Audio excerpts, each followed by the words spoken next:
It started with my daughter. I mean, there was an organized soccer group in town. My daughter came out, she was 6 years old, and she decided she hated soccer just because of the way the practices were run. It was like way too many kids chasing one ball around the field. She never touched the ball.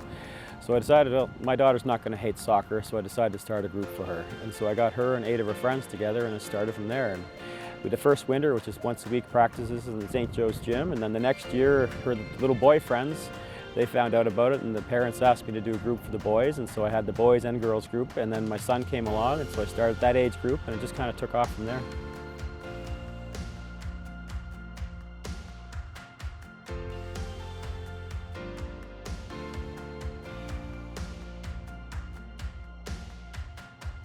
Back in, when was it, around 2012, 2013, I guess, they used to have an under-8 city championship in Edmonton, and so we took our under-8 kids down, and our under-8 girls, I mean, this is a big tournament, 60, 65 teams, the best U8 teams from all over Edmonton, and our under-8 girls won the tournament. I mean, there was a team in Edmonton that was dominant that summer. They were undefeated the entire season in Edmonton, and our girls went down there and won 2-0. And even on the boys' side, our boys made the finals, and so that result really validated what we were doing to me.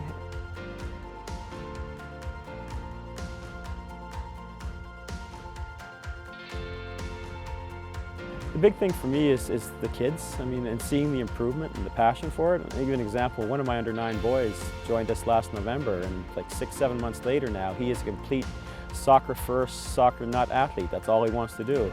Just to see the improvement and the passion that the kids have over a period of 1 month, 2 months, over the course of a year, that's what really keeps me going, because I love seeing the kids coming out, and kids who never played soccer before, a year later, they just love it, and their skills have improved so much, and their team play has improved so much. That's really what keeps me into it.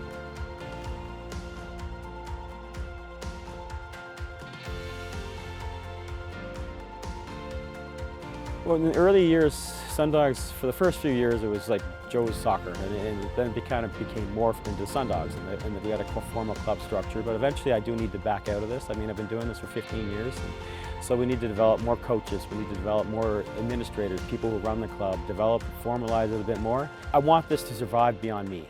I don't want to put in 15, 20 years of effort and have it collapse when I walk away from this. I need to have people who are ready to take this and run with it. And on the field, I just want to continue our progress. I mean, we want to be able to go down south to Edmonton or wherever else, and we want to play Tier 1, Tier 2 soccer teams. We want to go to Canadian Nationals. And we want to demonstrate to everybody that they play us, they're going to play a good game, that they want to beat us, they're going to have to work hard. We just want to prove that we belong where we are.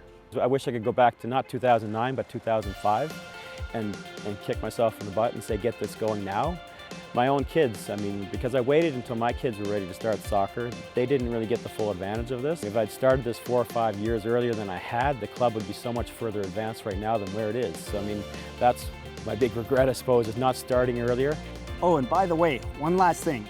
On behalf of the CPL and VW Gamechangers program, congratulations on your well-deserved recognition as one of the 2024 VW Gamechanger recipients. Surprise! You won a $5,000 donation on your behalf that will be made to your organization by Volkswagen Canada. Oh, wow. All right. Well, thank you very much. I didn't expect that. What? What? Oh! Okay. Thank you. Good. This is fabulous. Great. I didn't expect that.